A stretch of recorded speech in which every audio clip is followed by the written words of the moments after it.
De ce Halloween-ul este în fapt o sărbătoare ocultă? Ba mai mult, rădăcinile sale îndeamnă la sacrificii umane, la răzbunare și la tot ce este mai rău și negativ în ființa umană. Prin tradiție, Samhain este un festival al focului ce se sărbătorește timp de 3 zile, în care focul este jertfit în numele zeului Soare. Samhain este un festival dedicat morților, așa cum Beltane este un festival al celor vii în credința celților. Există o mulțime de tradiții care au loc în timpul acestui festival, care se desfășoară în perioada 29-31 octombrie, cu punctul culminant în noaptea de Halloween. Samhain este pentru celți stăpânul morților și este descris ca un zeu cerb.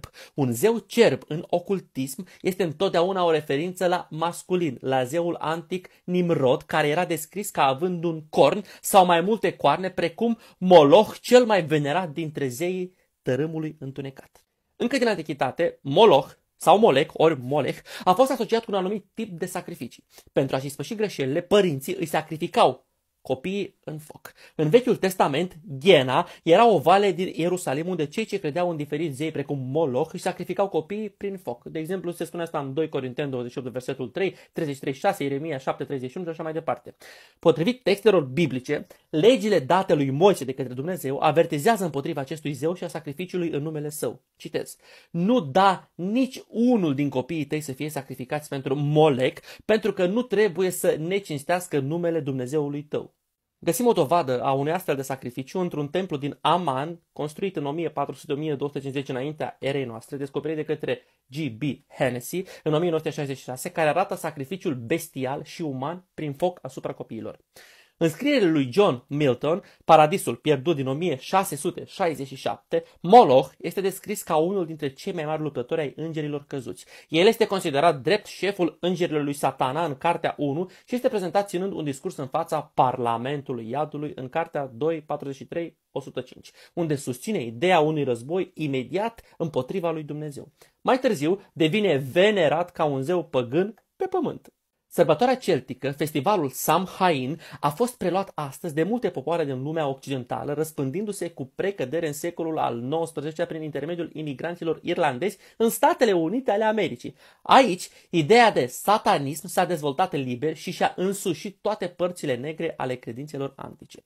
Misionarii catolici veniți în Statele Unite din Britania și Irlanda căutau să convertească populația la catolicism, introducând și ritualurile druizilor în ritualurile catolice.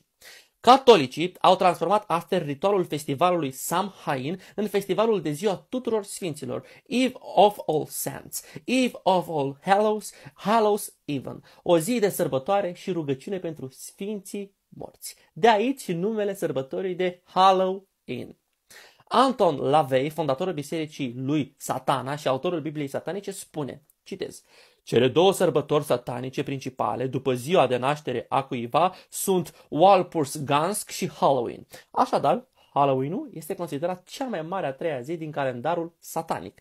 Așa a început Halloween-ul modern să glorifice și mai mult moartea și să se închine lui Baal sau diavolului. Pentru adepții lui Anton LaVey și a culturilor satanice, în noaptea de Halloween, toți diavolii se dezlănțuie. Este o noapte plină de ritualuri și doase care de la an devin tot mai puternice.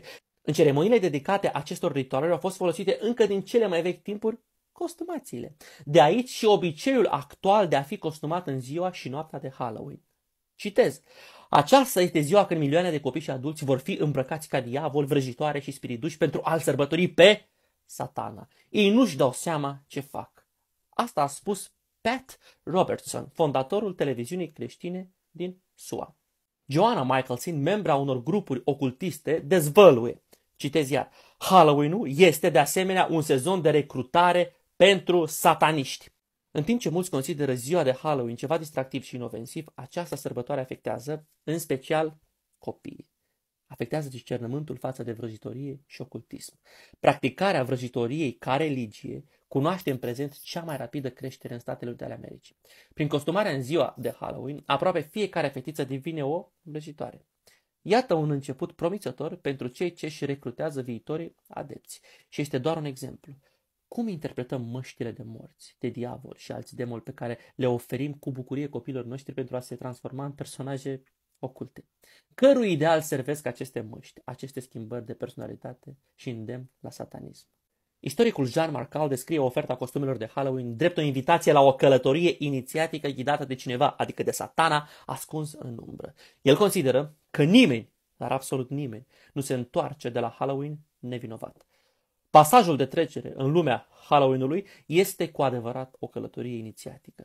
Dar această călătorie, chiar dacă este făcută de unul singur, nu s-a făcut fără un ghid, un inițiator sau cineva care a determinat căutarea și care, uneori ascuns în umbră, veghează asupra călătorului și drumului său prin acest labirint pentru a se asigura că ajunge, fie și metaforic, în cealaltă lume. Am citat din Marcal. Citez iar.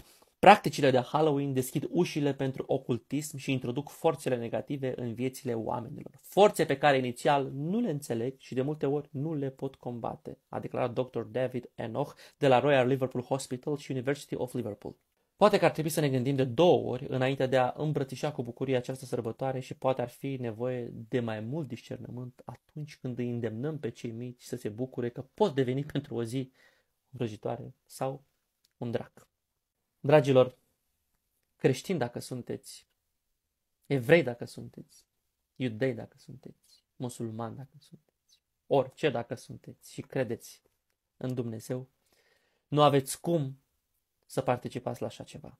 Nu aveți cum nici măcar să vă gândiți că ați putea vreodată să participați. Nu aveți cum să tolerați așa ceva. Satana este printre noi tot mai mult, iar noi facem drum liber.